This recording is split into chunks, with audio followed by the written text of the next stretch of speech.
Hello, fitness business nerds. What's up? Welcome to another episode of the Business for Unicorns podcast. And today I'm stoked because I'm making a new friend and I'm introducing that friend to all of you today. And that person is Kia Williams. Hello, Kia. Welcome to the podcast. Hello, thank you for having me. What a treat. I mean, we've just been chatting for a few minutes before we started recording, and I'm just so excited to have you on the podcast. Let me tell people just a little about you, and then I'll let you kind of say a little bit more about your life and work. But you're an award-winning fitness trainer. You're a D&I advocate, a business strategist, a podcast host, a presenter. You're a woman who wears many hats. And I want to give a specific shout out to the fact that you were the youngest and first Black person to be awarded the Idea World Instructor of the Year Award in 2022. So congratulations. And if I can quote one of my favorite performers, Lizzo, like, it's about damn time, right? It's about damn time.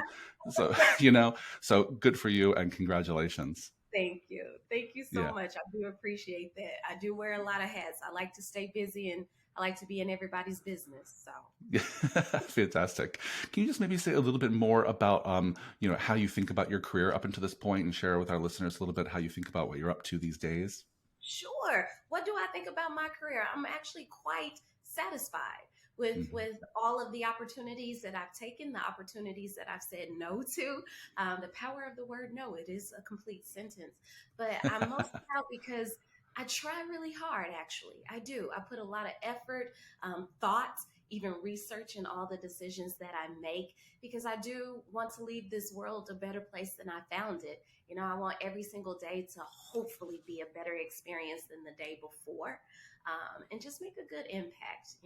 There's enough dislike and hate in the world. I don't want to be a part of that. Yeah. If today's my last day on this side of the planet or on this side of life as we know it, that's what my grandmother says. This is the only side of life that I know.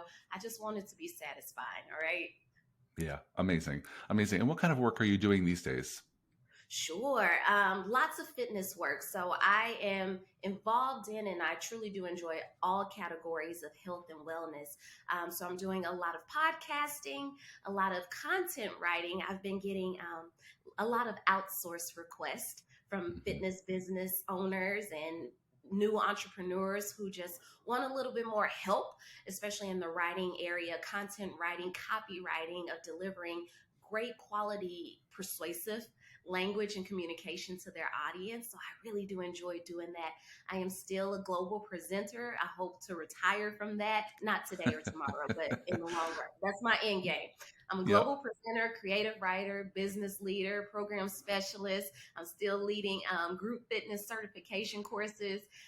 I'm just involved, man. Overall, I'm truly committed to helping others live a very creative, sustainable, gratifying, healthy lifestyle. So I run the gamut. Every Amazing. category within that, I'm in it.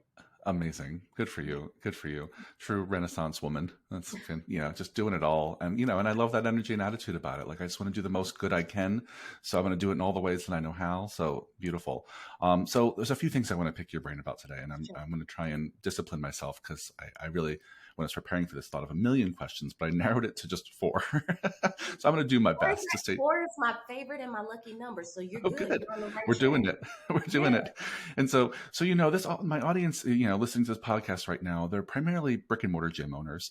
And one of the challenges they often have is learning how to develop kind of an entrepreneurial spirit into their staff.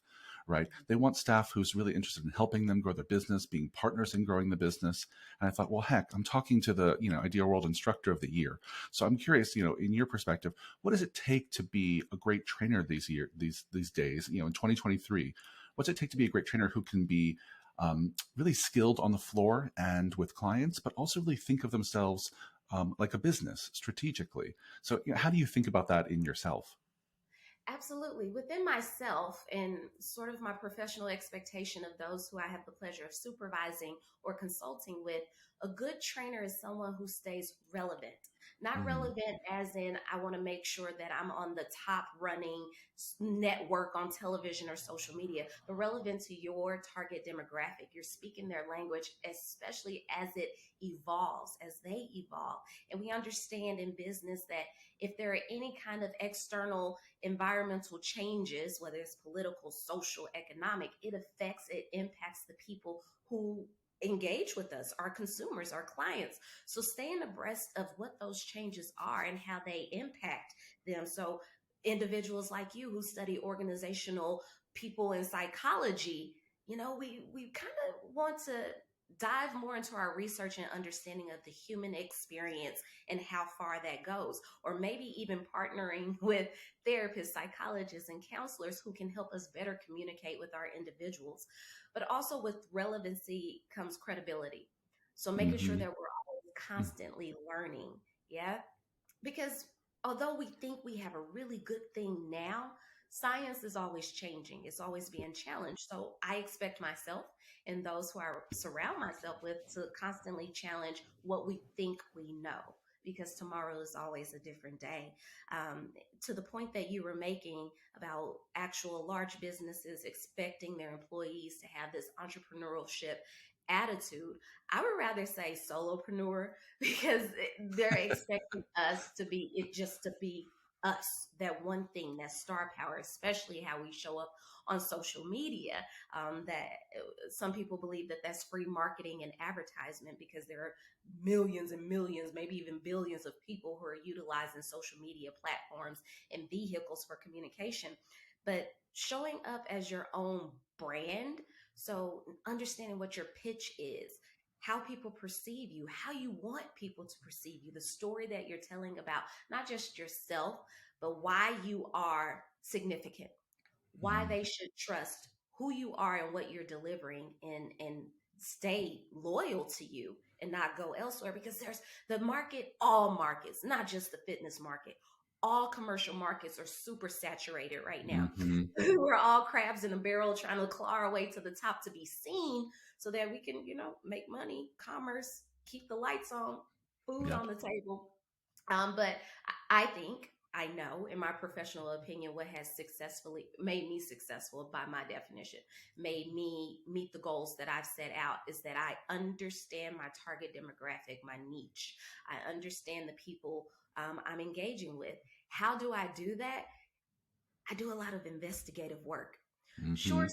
surveying and small group forums are a great way of communicating, but sometimes groupthink takes over. So, a lot of one on one interactions. So, taking it back to the old school of true one on one personal training experiences. But here's a little secret, a secret strategy of mine. I go onto online forums. Yeah. Hmm. Because that's where people tend to overshare and be their Yeah, they do. most, yeah, and be their most authentic and most honest. Even though, I'm a heart creature and it hurts my feelings sometimes when I'm like, oh, you didn't like what I delivered. You didn't like my outfit. You didn't like my Hmm. hair. I tried really hard with picking this out. Nonetheless, we really want, if we want to be successful in our business, we gotta develop thicker skin to know and be able to take the truth. And people show up in their truest and Hmm. rarest form with those online forums. So that's where you can catch me investigating and, Yeah, I and love that. getting in people's business. Yeah, I mean it's a great tip, Kia, because so much, and my listeners in this podcast will be like, "Oh yeah, I can see why Michael likes Kia."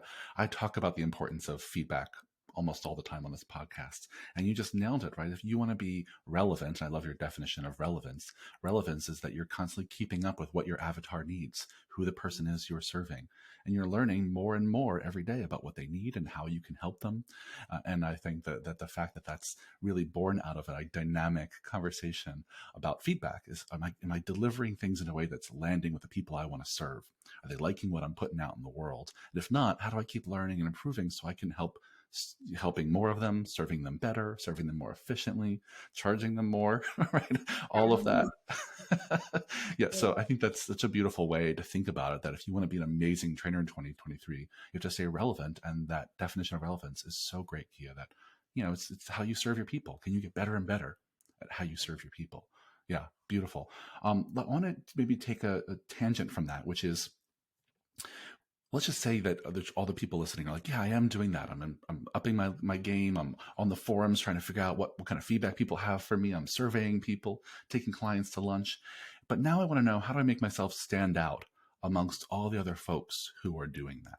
Right. And for the gym owners here, we want to stand out as a gym, but we also want our individual trainers to stand out, develop a reputation for being one of the best in our community at doing what they do. So you could talk a little bit about, the strategies you've tried to use to stand out from the crowd. To stand out from the crowd, yeah, because everyone's, changing their hair colors and styles to try to stand out the way that Dennis Rodman did on the Bulls back in the 90s. Did it. Yep. Again, I go back to knowing the people and meeting them where they're Mm-hmm. at. I still believe in the power of word of mouth as the Mm-hmm. number one form of marketing and advertising. Um, I would also say one of my secret sauces is outsourcing, delegating. Mm. Yeah, instead of trying to be a one man show, even though I just said solopreneur, but you can still do that by outsourcing to. I like this app. I wish I was getting a kickback for saying this, but going on Fiverr. I like going Oh, to Fiverr. sure. Yeah, Mm-hmm. and getting a designer to get a copywriter to help so that that's their profession. That's something that they studied down, they drilled down into to know the science, the facts behind it. So let those people do what they need so that you can show up in your best form as maybe the Mm-hmm. creator, as the deliverer. I look at it as a football team. There are so many different positions that make this team win. So I wouldn't recommend doing this all on your own. I've been there, done Mm-hmm. that, tried that, failed. So you Mm-hmm. like Mm-hmm. that, let that be written in the history books. It's a failure. Don't do it. Some of us, especially who are starting their businesses out for the first time, maybe you're in the predicament or in the situation where you have more time than money. But with applications and websites like Fiverr, um, you can get some help for a lower, cheaper cost. Um, but stop being overwhelmed. That's what's keeping us back as business owners Yeah. and entrepreneurs. Stop allowing yourself to be so consumed because that's when you lose sight of the goal and you'll never be able to stand out in your best way because you're spinning so many plates and trying to keep them all in rotation at a given time. You're here, you're there, you're everywhere. But truly lean into what your true passion and profession is, but utilize help that's out there. But ultimately, because you said the word tangent, which triggers me because I tend to go off on tangents. I get excited talking to people. But understanding your people, that is Yeah. what's going to make you stand out.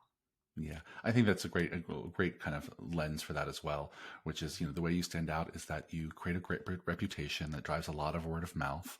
And then I really, really love the fact that you mentioned delegating to say that, you, even if you are working in a gym, even if that gym doesn't provide the resources you need, you can go and find them these days. There are lots of website Fiverr and Upwork and all those places where you can get help creating graphics, creating copywriting, writing blogs, making videos, starting a podcast. So whether You you're a said reputation and respect. And another hmm opportunity there is collaboration. So sure, delegating outsourcing, but also collaboration. Like yeah, knowing what you're good at and what you're not so good at, but partnering with someone or someones who are better at those things actually help us as well. yeah, I think that's awesome. You mentioned there that, the feeling I think is all too common, and I hear it from a lot of guests on this podcast and clients that I work with, that feeling of overwhelm, that feeling of, I have to spin all the plates and I don't even know enough about what I need to start delegating yet. Right. Because it's all so jumbled in my mind. I don't know who to hire on Fiverr because I have a list of 5,000 things running through my mind. And, I know I wasn't planning to talk about this, but I'm sure you have some thoughts here, which is I'd love to hear a little bit about what are Kia's coping mechanisms when you're in that spiral, when you're in that swirl of, damn, I just have so many things going on. I don't even know how to ground myself. How do you and ultimately find your feet on the ground? You know what? And I do have an anecdotal story to tell. I was many years ago when I was a teenager, I was babysitting this kid who was hyperactive. That's what they were defined as at that time. And we were Mm-hmm. like having a tickling little session. So just laughing and going overboard, just enjoying life. And then this small kid, like legitimately grabbed my wrist, looked at me and said, okay, let's just stop. Mm-hmm. And like we had a moment of reprieve and reset. Like, okay, too much happening all at once. It's a great thing, great feelings, lots of endorphins, serotonin, and all that other. But let's just stop because it's a little bit too much for me to handle right now, and I'm not sure what's going on. Yeah. So I keep that with me, even in my very mature adult years. When I do feel overly stimulated and like it's just too much happening, too many expectations all at once, I out loud, aloud say to myself, okay, let's just stop And then I go to my journal. I sit at my dining room table away from my office desk because that feels too much like work. I take Mm-hmm. myself away from it all. Or maybe I'll go for a walk and turn on my voice recorder and I start to just one by one process these things or journal it out. Like, okay, maybe a to do list will help me with this because there's something satisfying about checking things off of a to do list. But to write it out and to see it on pages or to record it and listen to it back later really helps me process through things a lot better and have better clarity instead of, keeping it all in my head all at once. Yeah, what a beautiful story. I mean, a great example of like, let's just stop. We all have the ability, most of us have the ability most of the time to say that and say, let's just stop. And then find a process of self-reflection that really works for you. And you're journaling, walking, talking, beautiful example. Yeah. Thank you for that. Um, let's make another pivot because again, I wanted to cover a lot of ground in this time here. Another pivot here. So I know you do a lot of DE&I work, and I think that I read somewhere that you were the chairwoman for the NAACP in Fort Worth, the chapter. Yeah. So clearly you've been doing this work for a minute, and I wanted to take advantage of having this kind of captive audience of brick and mortar gym owners who actually are responsible for physical spaces in thousands of communities around the world listening to this, and really have a conversation about how to make more inclusive spaces. And that inclusive, the definition of inclusive can mean a lot of things, lots of people. But we're generally speaking, I think the lens that I would like to talk about today is how to make gyms for everybody.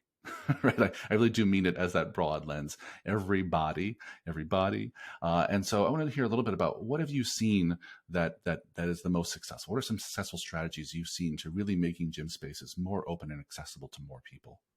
I've seen people, especially business owners, having and engaging in way more critical conversations that Mm-hmm. exercise and fitness goes beyond what's on the outside of the body or even the outside of our brick and mortar spaces about Mm-hmm. beautifying everything, but taking deep dives into understanding ourselves, how we show up in the business world, in the world at large, and how that either invites people to join us or detracts them from it.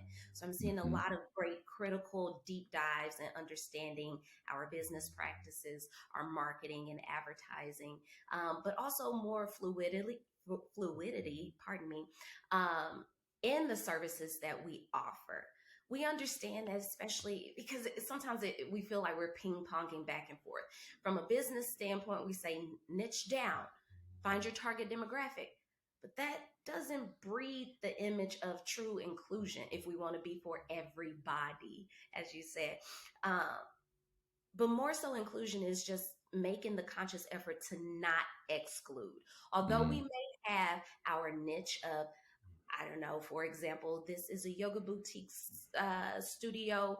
We specialize in hot yoga. So if you are pregnant, maybe this is not the practice for you, it's not healthiest for you. Get it, got it.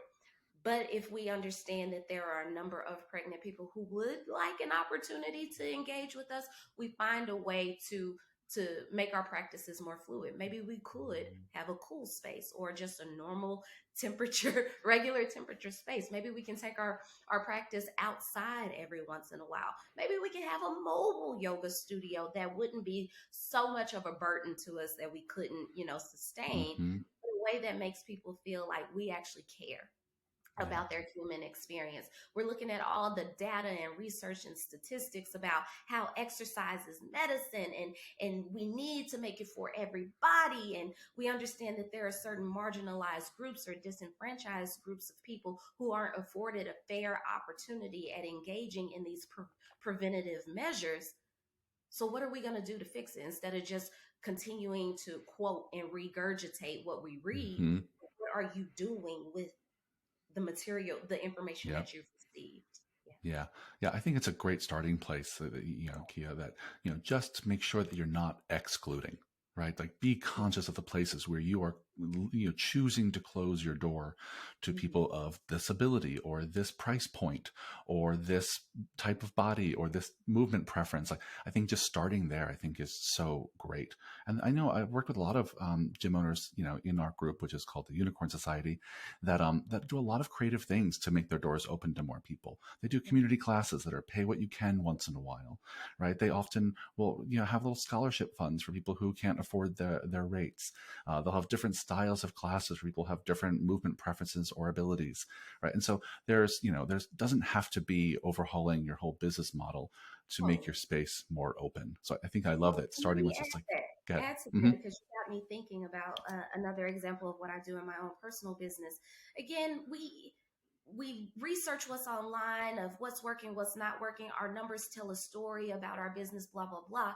But when I started getting out of my four wall spaces and going to mm-hmm, schools and saying, kids, bring your parents to school with you one day and let's do this fitness activity together. And then mm-hmm, afterwards, I held space for those parents who said, I like this. I'm like, would you like to do this again? How can we make that possible for you? So instead of me just going back to my computer and the World Wide Web to try to figure it out, I just ask the person right there on the spot and they give me the mm-hmm. answers. And I'm like, Yep. okay, well, they said that they have strong Wi-Fi at home. Maybe I can go into the digital world and I can cut the price point, or I can beef up my online content that they can grab it whenever they want or need. So again, going back to having true human interactions, not just an AI type of interaction, the Mm-hmm. people will tell you what they need, what they want. Let the people have their voice. Yeah, that's why we Yeah. advocate for voting rights. Yeah. Yeah. Okay, now I'm Yeah. going on a tangent. No, that's good. That's beautifully said, right? I mean, especially the listeners who have brick and mortar physical spaces, they exist in communities. They live in a context that they often are closed off to.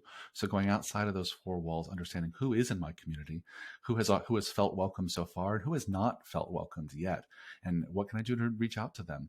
Should my Wonderful. marketing look different? Should the pictures on my website look different? Should Yeah. yeah? So I think that's a great place for our listeners to start. Yeah. So in our remaining minutes, I would love for Kia to get out your crystal ball and talk a little bit about what you'd love to see in the fitness industry in the next 5, 10 years. And the reason I'm asking you this is because, you're someone who's got a finger in a lot of different parts of the industry. You may be able to see it from a lot of different angles. Yeah. And, it's an industry, I think, that over COVID, more and more people realized to have a real function in our society, that we are often the front lines of health in this country. And, and there's more and more talk about fitness being kind of the home base for most people's self-care in this country. Right. And so I'm curious, given all the trends you've seen in this time during, and I'll put in quotes, you can't see it, post COVID. What do you want to see? If Kia had that proverbial magic wand or crystal ball, Yeah, what yeah, do you want yeah. to see the industry do in the next 5, 10 years? Man, I wish I actually had a crystal ball within reach. I got this. It's not a crystal ball, but it looks crystal from a garage sale. So I wish I could hold that up in the camera right now. But what do I foresee? More so a desire and aspiration to see in the fitness industry. I love following what other industries are doing right now. So the mental health industry, how Hmm. talking about our mental health is way less taboo. Yeah, Hmm. there are more people showing up in all areas to speak about their feelings and how they're processing thoughts and reaching out for help in those ways. I would really like to see a parallel with the fitness industry there, Hmm. that we are to show up in different forms, that we don't have what our society, the American society I'm addressing, says is a perfect fitness body, the ideal fitness body. No, because the mental health industry is not showing us what the ideal healthy person is. We're just processing through it. Yeah, we're making it truly accessible for more and more people. I would love to see that with the fitness industry, but also the respect that I'm seeing in not just mental health, but the medical industry as well. They get way more credibility, and people aren't necessarily challenging the cost or the price of that. We have insurance. Well, some of us, not all of us. Some people have insurance that can help, subsidize Hmm. or maybe there'll be a point where insurance can truly help and pay for fitness and wellness activities that are preventative medication or medicine, so that we aren't masking and covering. But I know that and approve. I approve this message. I support this as well. With that desire comes way more need for education. I think that's just the responsible approach. We should want to be more educated. We should want there to be more credible articles and resources out there that we are to read up on and apply and challenge. Of course, challenge. Just because it's on paper doesn't mean we should believe it. Hello, social media and whatever. Mm-hmm. But challenge it and better understand how we can apply and make it work for our people. That's what I foresee. That's what I hope to see. Yeah, what a beautiful vision. Yeah, thank you for sharing that. I love that it starts with really just continue to remove the kind of taboo nature of talking about our bodies and our health and our our being moving creatures, right? And continue to develop some credibility as an industry, that we're a place that you can rely on, and we have well-trained people who can actually help a lot of Americans, in this case, in our context, really live healthier, happier, longer, pain-free, fulfilled lives. So yeah, well said, Kia. Well, let's leave it there. I mean, I could keep going all day with you, but I really appreciate your time and your insight. For all of our listeners who want more Kia, how do they find you on the interwebs and maybe even work with you someday? Right on social media at KiaWilliams.fitness. Please do write to me. I would love to hear from you. Let me know that this podcast brought us together. That's amazing. But you can also email me, KiaWilliams.fitness@gmail.com. I'm still holding on tight to that Gmail, baby. Yeah, let's stay connected. Yeah, fantastic. Listeners, please reach out to Kia. Make her a part of your regular content menu. Thanks for doing this, Kia. I really appreciate. And listeners, if you love this podcast, please let me know. Email me, michael@businessforunicorns.com. Leave me a 5-star review everywhere you listen to this podcast. And thanks again, Kia. This was a real blast. Thank you. Take care and be well.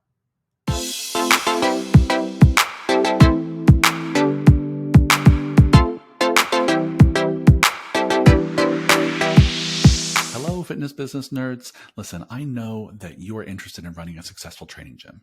If not, you wouldn't be listening to this podcast.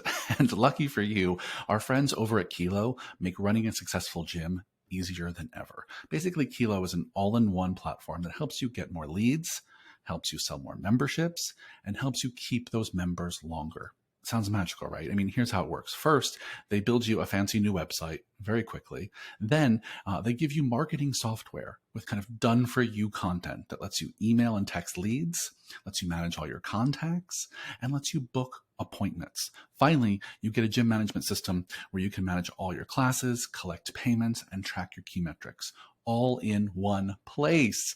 And if you get tripped up, Kilo is there for you with kind of a 7 days a week customer service.